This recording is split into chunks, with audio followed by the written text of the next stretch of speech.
easy instrument. I don't have a complaint. This is so easy to play. It's just like 4 strings. Yeah, but you have to choose the different notes. It's a... Yeah.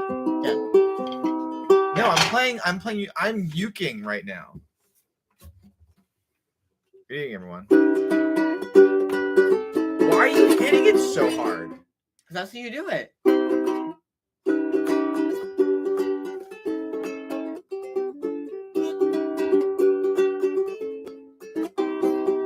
This is the Bard episode. This is what you get. Ryan says the audio is good, which is great because we don't test anything. Because this is the most half-ass show on YouTube.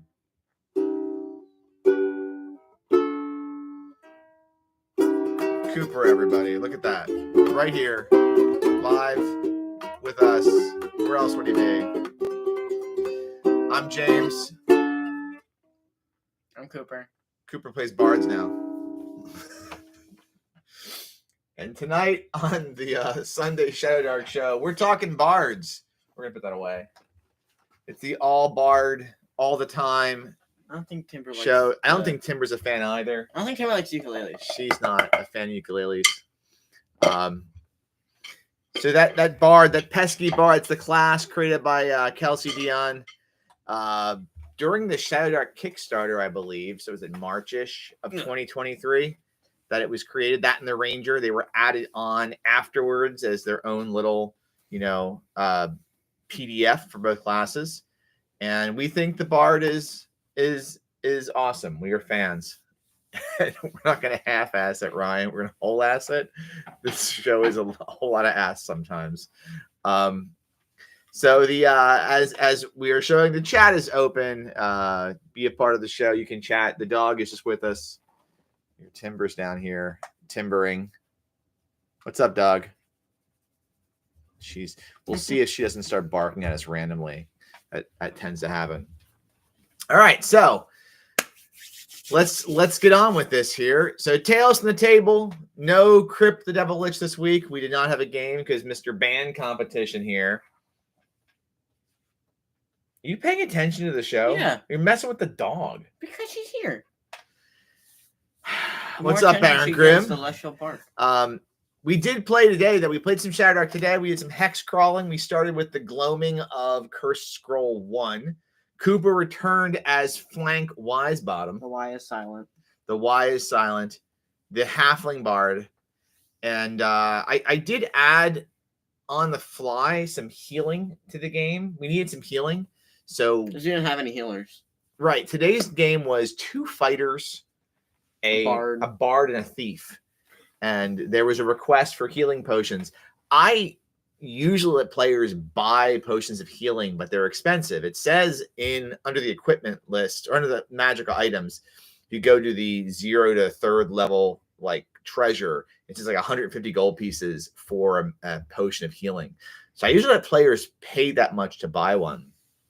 I'm probably like overly generous by even allowing that, but they didn't have the money for that. So today we rolled out a new item. I debuted this on the Discord server today, the Arcane Library Discord server. We debuted the Kirklandian Alchemical Healing Poultice, which is from Il Saggio Giuseppe or your local Azienda de Costo. My Italian is all via Google Translate, and it's terrible. So big apologies to my Calabrian ancestors. So for 50 gold pieces, you can heal 1d6 hit points. But due to the smell of the poultice, you have disadvantage to all attack rolls, spell checks, and skill rolls for 3 rounds. Do you know what a poultice is? So a poultice is like you take a bunch of herbs and maybe some manure, and if you have an injury, you slap it on there and you hope it heals whatever the wound is. You hope. Yeah, I mean that was the medieval times. You hope a lot of things happen. And you hope you don't die. Exactly. That's how it worked, right? So that was cool. I mean, it was an item. This was the first experience for 2 of our players, maybe 3 of them for hex crawling. I don't think Ben's done a hex crawl before. It didn't sound like he did. You guys have hex crawled. You hex crawled with Cursed Scroll 2. We did it in the desert. Yeah, we did the Jurum, the Jurum, Djurum, Jurum. We did that one. We didgeridoo. The didgeridoo. It's also an instrument. It's also an instrument. That's right. Just drag that thing around as a bard. No, I mean, it's only like it's pretty. I don't know how big a didgeridoo it's is. like it's like both of those swords. Timber also doesn't know how big a didgeridoo Is is. she on the couch or is she back there? I have no idea. Don't worry about it. Get back on camera. She's on the couch. Good. The only gaming purchase we made this week, and we're gonna do this on the fly. This is gonna be fun. I didn't buy anything that I could really talk about yet, but we did buy for sacrificial duties. Spirit Halloween store. Really, why are you constantly yawning on the show? I don't know. Spirit Halloween store had a big winner this week. They had a discount knife. Do we have batteries for it yet? We did not. You want me to grab some? Not while we're on the show. After the show. Sure. So this is for sacrificial purposes for when goats appear, need to be sacrificed into the show. I think it's important to showcase these fun things from Spirit Halloween. Halloween has some good things. Yeah, because I think it's what's cool is if you go to your Spirit Halloween and maybe you don't have a costume that requires a dagger, but your players may want one. So I think because that's where we got the old one. Right. I think some of this stuff, like the swords, the axes, these things could make for fun. Like, give these to the players. Hey, you find this dagger. Oh, cool. Hey, by the way, here's what it is. You give it to the players, and you can come up with all kinds of cool stuff. Like, maybe say that this insectoid-looking skull, that this dagger here is a bonus to kill insectoid creatures, and maybe that if they interact with it a certain way, like trace their finger on the runes, certain things can happen in game. But I think this would be like for the most part, if you give your players physical things to interact with, I think you get some fun results at the table. So highly recommend stopping by your local Spirit Halloween, which is located in whatever abandoned store has been the most recently abandoned, but the building's been the best kept up. Like, do they just put them in abandoned buildings? Yeah, they do. They put it in store, like storefronts where the store has closed, but they're still taking care of like the HVAC system of that area. So for us, it's a Sears off of 202. That's where ours is, but I'm sure you have one nearby also. We all have a Spirit Halloween near us. Okay, let's get to the Bard. Let's talk Bards. Let's put this back because you're just going to putz around with it. We'll break it out a little bit. So Bards, Cooper, why the Bard? Why were you cool with playing a Bard? Because I'm a musician, kind of. Okay, so you felt like you have some connection to the Bard. Great.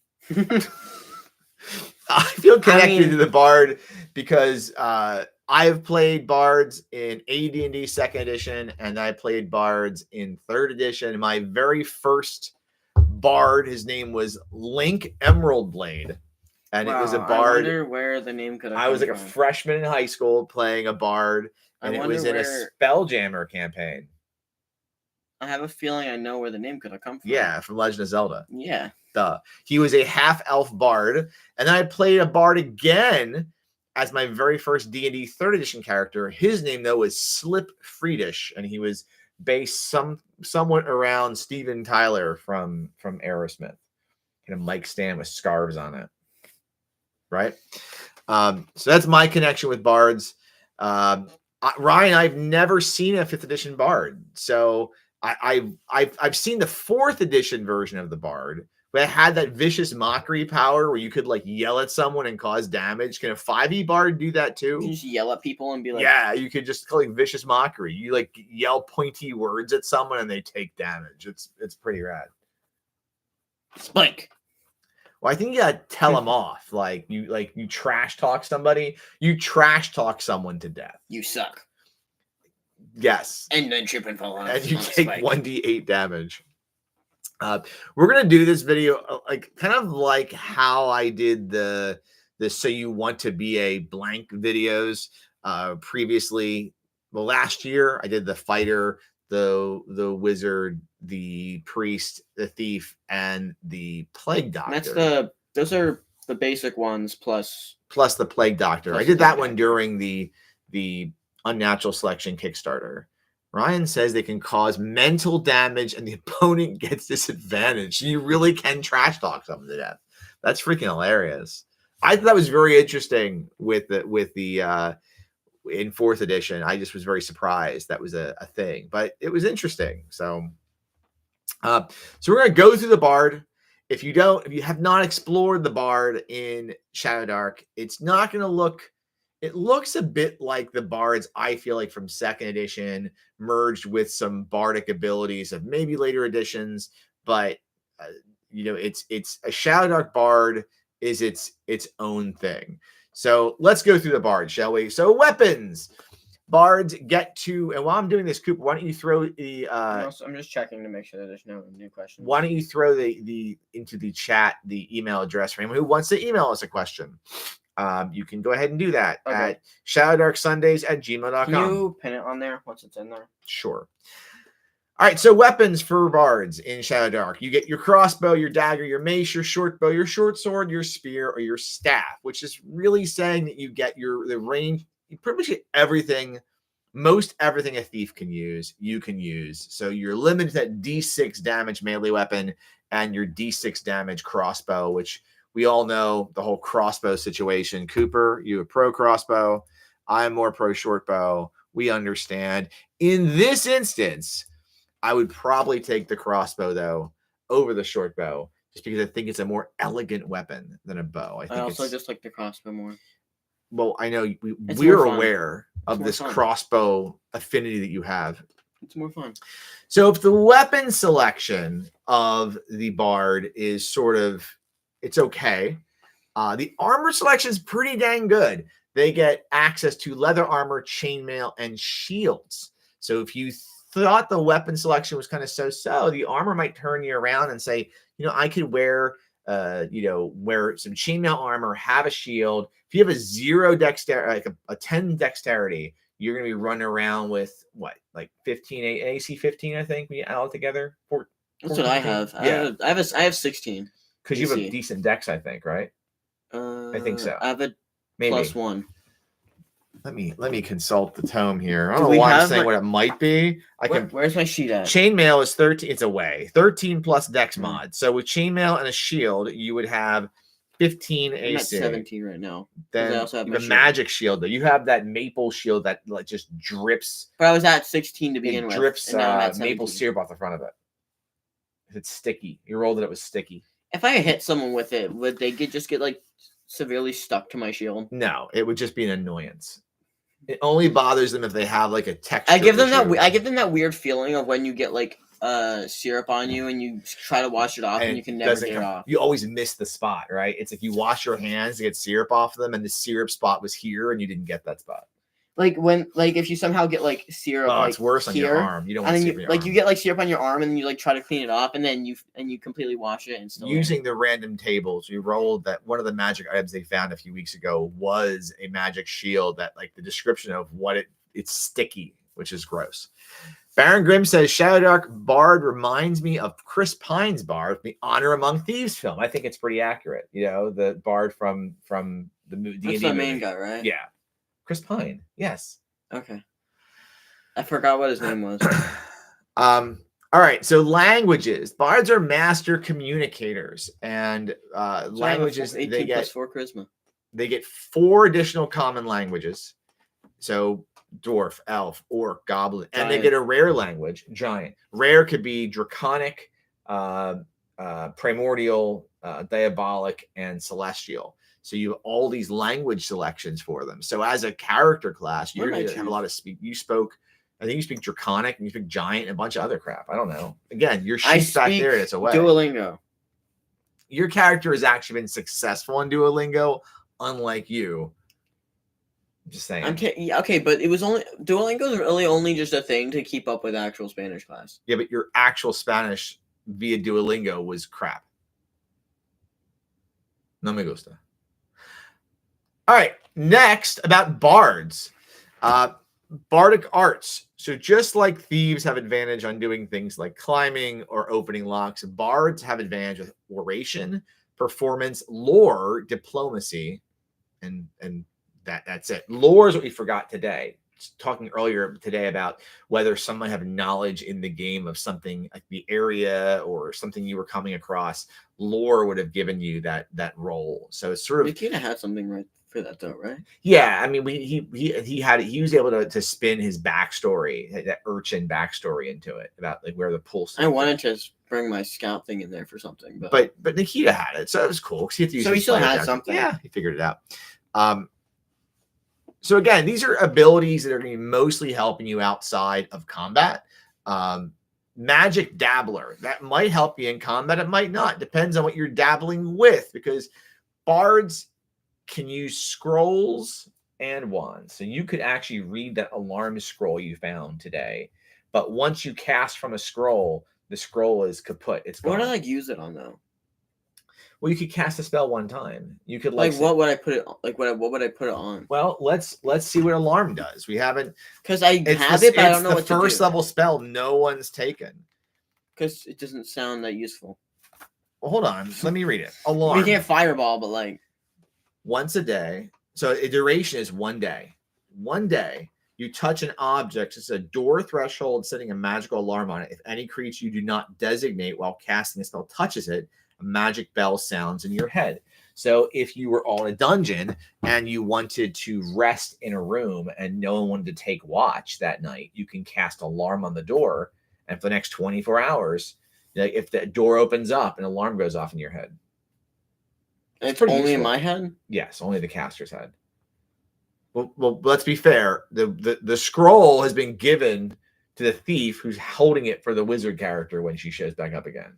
But you could use it. But I could just steal it. But the other thing would be wands. So I think that's the cool part about bards. Bards can use wands using their charisma ability. So for you with an 18 charisma or whatever your status is crazy, you can roll d20 plus 4, and that's your spell check using a wand. So I think that's a pretty useful use of it allows you that taste, because in 2nd edition D&D, and now that I'm reading through the old school essentials, bards get spells. They just get them at a slower pace than wizards. I think if I remember my old 2nd edition game that we played, and even 3rd edition, bards at 3rd level finally had access to 1st level wizard spells. And in the old school essentials, you get access to cleric spells. Yawn much? I'm tired. Okay, but you're not the one that does band right now. No, you're right. I only work out every single day, and I'm 45, so I have no reason to be tired. Yesterday was out till 11. Okay, whatever. Wine. Ryan says 5e bards are full arcane casters. They cast at 1st level. Is that a thing? In 3rd level, even they took them a while to get there. I think they had 0 level spells in 3rd edition at 1st level. All right, they can cast at 1st level. Interesting.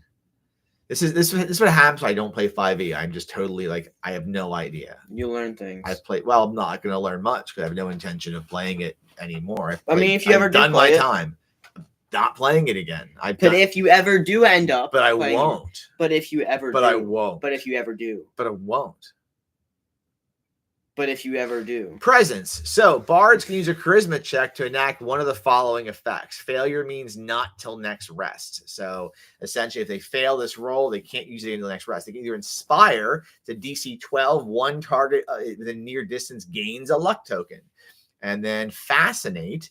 It's a DC 15. They transfix all targets of level 4 or less within near distance for 1d4 rounds. So essentially, if that entire gang of folks with pitchforks were coming after you earlier today, you could have tried fascinating all of them and gained their attention. But we had the babies. So you'd had babies, yeah. This is going to sound weird. So just there weren't actual babies in our room. They're returning babies to their rightful parents in the game earlier today. So there's no real babies involved. Their babies. We watched one get. We don't use babies We watched one technically get eaten. Yes, you did. I feel like actually we kind of caused that though. you really didn't cause it. You didn't know they were babies. Yeah, but we kind of caused the baby to get eaten. Let's back up a second and let's finish. We're talking about eating babies. Yeah, let's finish. Welcome, new people. We're talking about eating babies. We'll get to what happened in a second. Prolific. Bards get to add 1d6 to their learning rolls or add 1d6 to their carousing rolls. And remember, learning is that ability where you can use your downtime to learn new abilities or skills or maybe some things outside your class. We need to play with those rules more. And then as talents, bards can, on the chart for when they're rolling, what their talents are, bards can either get a random priest or wizard wand. I don't like that talent because it's disposable. You roll a 1, your wand is toast. +1 melee, +1 melee and ranged, or +1 to magic dabbler. +2 to distribute amongst any stats they want, which is kind of neat. Reduce the DC of presence effects by 3 points each, or choose a talent. What I like about the way they can distribute their stats is most levels, most advances that are taken, most talents, give the character +2 to strength, dex, or constitution, or +2 to strength, dex, and charisma, whatever it says.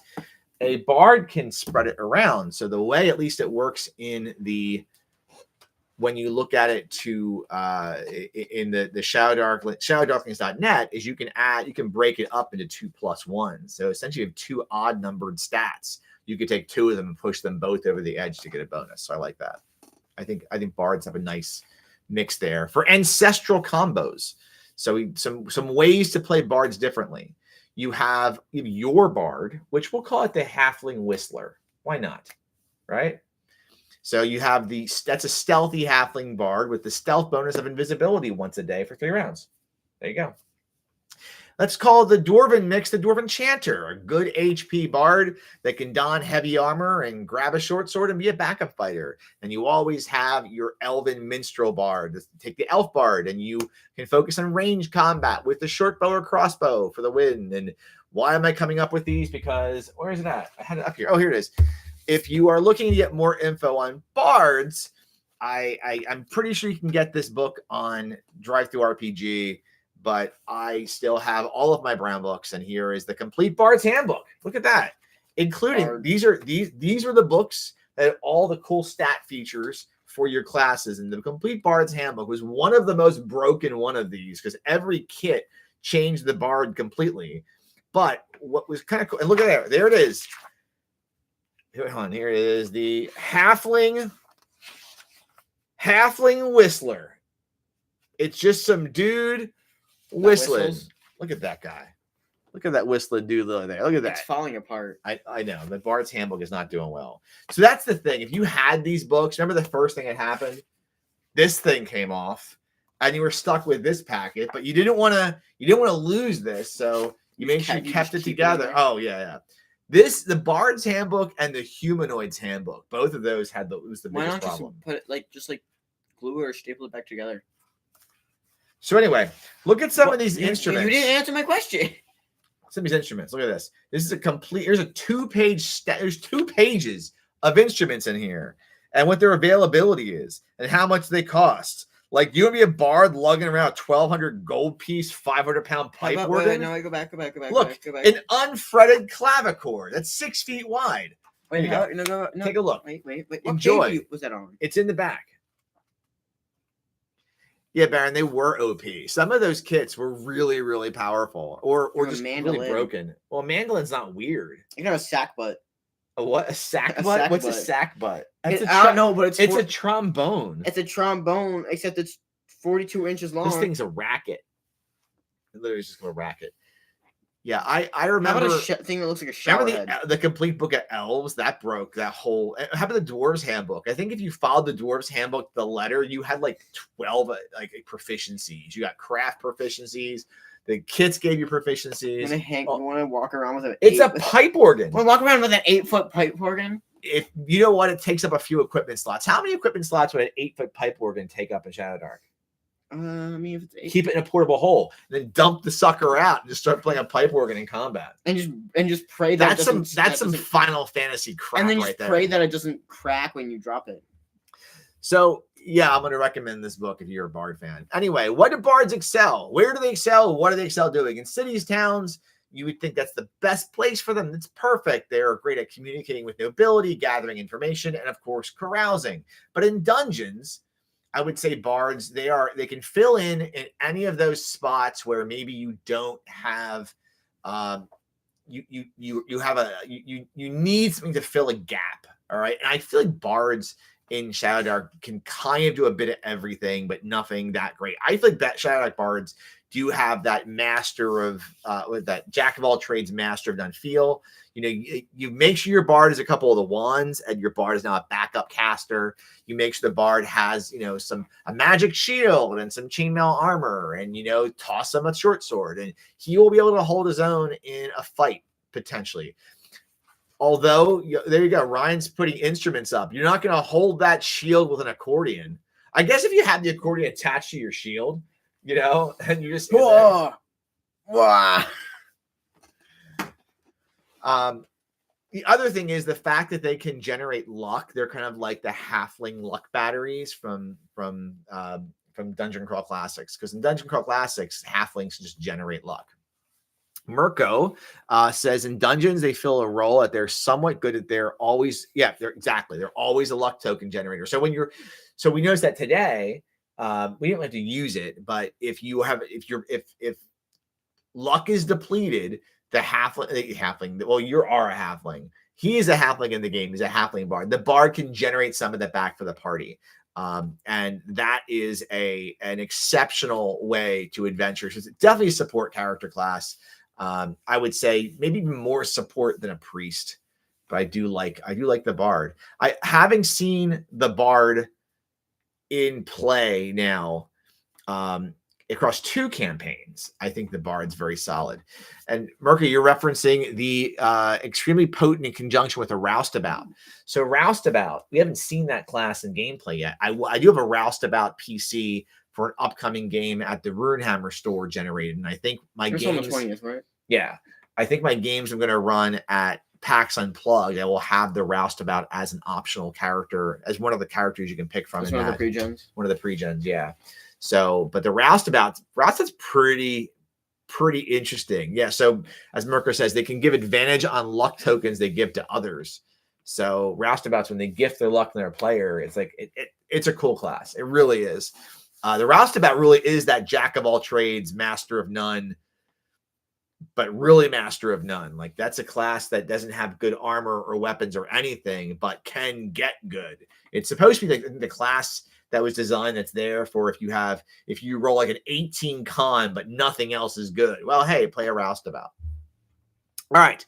So that's bards. I like bards. You like bards? Questions from the void. So we will follow up with the chat here. Keep throwing questions in the chat. We're going to go into some of the other comments, and we'll go into the questions we have that are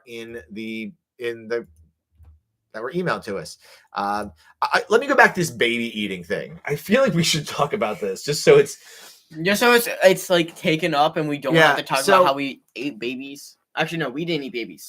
We watched someone eat a baby. By technicality. The way we got our party to the gloaming, to the forest in Curse Scroll 1, is that in the last game, they found the Ring of Ramlot. So it's a ring. It's a very powerful magical item, probably too powerful to hand off to a level 3 party.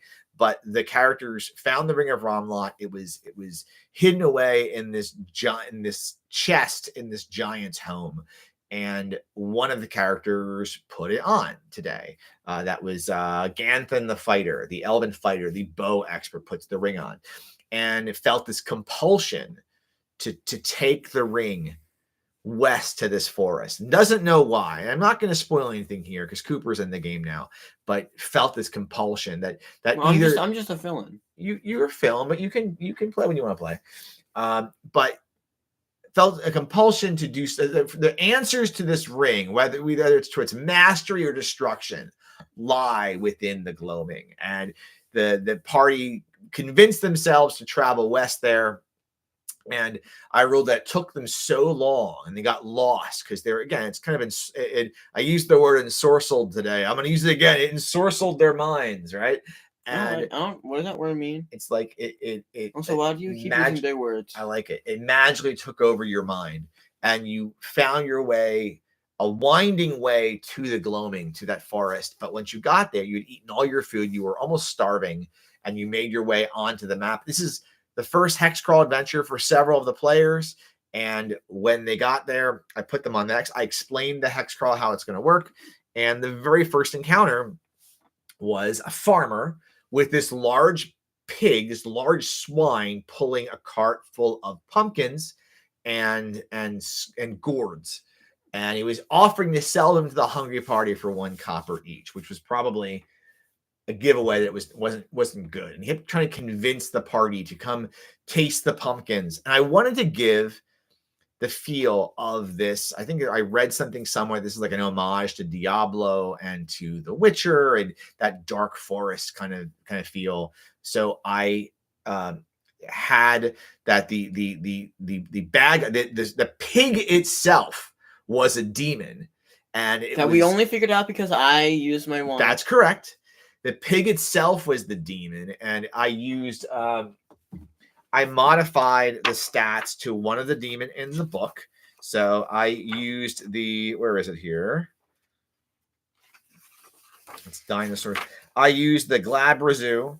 So I used a level 8 demon, but I added some stuff to it. So essentially I upped its damage for its weapons a bit, its attacks a bit. What level is it? It is a level 8 creature. So that's what, and it was lucky that you missed. It was going to do 2d8 damage to whoever it hit. And it hit once. It would have been hard. But like if we had actually continued to but it was 4 of you on 1. So I mean the odds were good you could have taken it down. And we startled it too. So we got that extra. You got it, yeah, you attacked it right off. So that was the pig demon was broadcasting this image of the farmer. And then once the players kind of started attacking the demon, they realized that it wasn't squash and gourds in the barrel, but the demon had stolen babies from a nearby town, and it was the children from a town that it turned to magically look like fruit and whatnot. It was trying to convince people to become, be cannibalistic. It was doing demony things, right? They're chaotic creatures. So the players figured that out and then took the babies, even though Nikita's character, who is Durdane, the risen fighter, the undead fighter, wanted to eat one, you guys convinced him not to eat a baby and instead turn them over to the town of Wardenwood and become heroes and get some free carousing. So that's the whole baby eating thing. Okay, we explain babies. Barrett Grimm says, so in your observation, is the Shadowdark Bard currently OP with the Fascinate or the token generation abilities, or just fine as it is? I think the Bard is fine. I don't think it's overpowered. Do you feel overpowered? I don't think so. I feel like I can just go and take on half these things alone. I feel like I kind of am also required to be with the party for it to work properly. You're kind of stuck there with the crew, and you're right. You can't go off on your own. You would be kind of gobbled up pretty quick by the dungeons. And the other thing is that I think the level 4 Fascinate ability, it can fascinate things level 4 or lower. I feel like that is a front-loaded ability that's really great, probably at lower levels, but at higher levels, it's going to become less and less effective. So it's something that's really awesome in those early parts of the campaign, but I think it's going to kind of degrade over time. So I've only seen them in 4 sessions of gaming, maybe 5. And I don't think that they're overpowered compared to the core classes. I think it's probably a more effective class than some of the other third-party builds I've seen. But I prefer it to the Ranger simply because I love bards. I think the Ranger has never spoke to me the same way. But I do like that. I think that try it in your game, see how it feels. The thing is, if you don't have wands in that bard's hands And I made the decision to let Cooper's character start with 1 wine because he came in at 3rd level. I just felt like it was a fair item to give him. I rolled at random what the wand was, so I don't feel like it's OP yet. Mirko says it's fine because they usually do not excel in combat, so they have to be useful outside of it. So depending on scenario, their usefulness varies. I figure if you have a high strength, high charisma character, or you're going to play would you choose to play a bard or would you choose to play a fighter? I'd probably be a fighter. I would probably be a Knight of St. Idris, which is that fighter build, that warrior build out of Curse Scroll 1, where it's like a witchcraft casting fighter, which is kind of cool, almost like an anti-paladin. So I think the charisma is the bard's a great class if you roll a high charisma and nothing else, and you're like, well, what am I going to go with? So my take. This is just my opinion, right? So I mean, and Cooper's opinion, but his opinion is yawn. You're so sleepy. Sleepy Gen Z person, so sleepy. Okay. So thank you. Ryan West got some questions here, and and he's in the chat too. So we're gonna go through his questions in the email he said, and we're gonna go back to the chat too. All right. So hello, gentlemen. The 2 abilities that jump out for me for the bard are Fascinate and Prolific. The ruling on Fascinate that Kelsey added to the forums and advised we update when it goes to print was that Fascinate's a focus ability, which makes more sense to me. Otherwise, it's way too good. I take it a step further that I think you have to be constantly using that ability. Like you can't do anything else. I would not let a bard use Fascinate, continue to use it without all they're doing is Fascinate. That has to be their sole activity. I almost think it's beyond focus that every round the bard has to keep fascinating that group, or they're gonna like figure out, something's gone right, something's gone funky here. Prolific is an interesting feature as I feel the only downtime activity we've ever done is carousing. I don't like if you decide to either carouse or learn a new skill. I think it would rule. I think I would rule that you can do both, but I feel you should allocate a certain amount of time or cost to learn a skill. As it being relatively free, just make a roll. It feels too easily obtained. Example, Bard. Hello, blacksmith. I would like to learn your trade.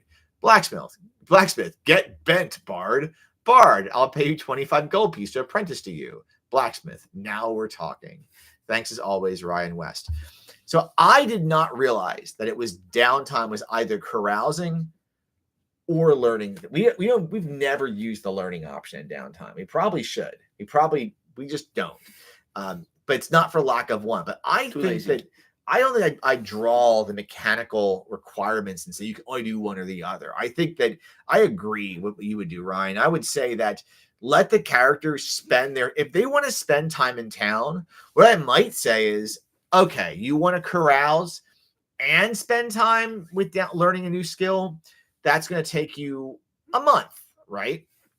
And we did this just like Mirko's saying, it's same with learning spells from scrolls. This is what we did when Shiglybun, the elf wizard in another game, wanted to learn all these spells. I made the players pay for their hotels, like pay for their inns for a long period of time so that they could spend time learning all of those spells, because the wizard wanted to learn a whole bunch of spells and had a bunch of scrolls to do it. So the cost is there. Now at 7th, 8th, 9th level, the cost it's not as much of a factor, but time is one, and you can always throw little bumps at the party. It's actually one of those things where I would say character trees, character stables, having multiple characters could be useful, and especially a weekly game where you're together a lot. But if you have some characters with downtime, let the other characters take on activities, as what we did in the Dark Sun Shadowdark campaign I ran last year, which I kind of miss sometimes, just because it was a good game. Let's see here. So Ryan, Bard with Cure Light Wounds would be really good. I'm going to start saying Cure Light Wounds again because I'm playing OSE. All right, so we have that. Ryan, thank you for sending over the question. We're going to start wrapping things up here. So we really appreciate that everyone tossed things our way with questions, and we appreciate getting the questions. So you can send your questions to shadowdarksundays@gmail.com. It's pinned. It's pinned in the comments. That's our show tonight. Next week, by request, we're going to be discussing GM game prep next week. There was a request to do this, and I'm going to kind of show a peek behind the screen. And Cooper maybe want to ask questions or something about how I do it. I don't know. The reason I kind of could get Isabella on here. Isabella's run games. Isabella is welcome to come over and be on the show. That is up to Isabella and her dad. So you have the chat with Isabella if you're watching. You know, could be a you and Isabella show. It could be. You're right. It could be because I've never run a game before. But you just sit in the back and drum. I could just be there. Right. So I would love to Shadowdark Sun run down as well. If you would like to talk about that, I would love to talk about Shadowdark Sun. So let me put that as a possible future show, maybe a definite future show. Shadowdark Sun. Because I chat about it a lot in the server. If you're interested in seeing my notes for that, and you go in the Arcane Library Discord server and you do a search for like Dark Sun, you will find the link to my Google Doc. I went a different direction than the Shadow Sun. So Shadow Sun is you can buy. It's a product you can totally purchase, and it's on DriveThruRPG. It is not mine. It's a cool product. If you want the spirit, you want the of Dark Sun, but still like with real world, like not real world, but like you're going to be riding camels and horses. You're not riding insects and lizards. It's not Dark Sun because WotC would go ballistic over that. My rules that I have is, and it's just really just a hash of grabbing stuff from here, like grabbing the Pit Fighter from Cursed Scroll 2. Boom, that's the Gladiator.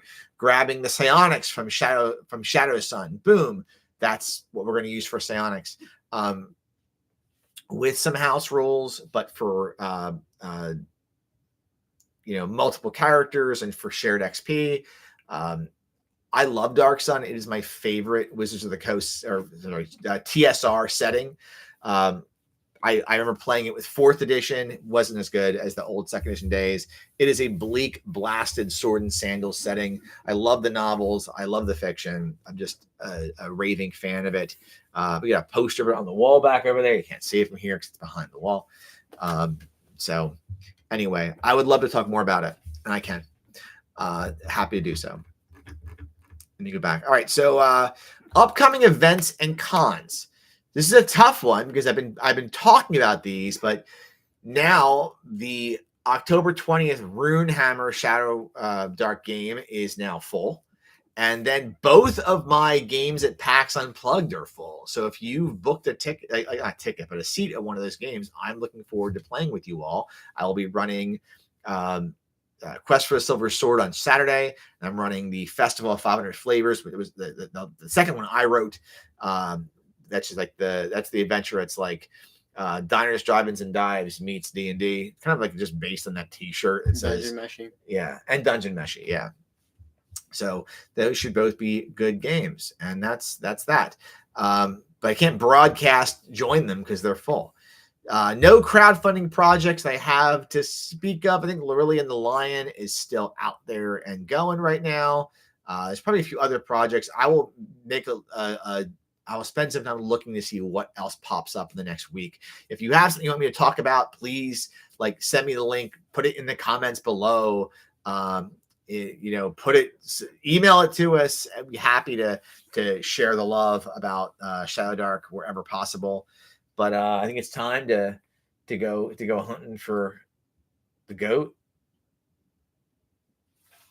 with our new knife, our new sacrificial knife. Thank you all for joining this week. Baron Grimm, Mirko and Ryan, really appreciate y'all hanging out and throwing some chatter in here. I don't think Timber wants to say bye.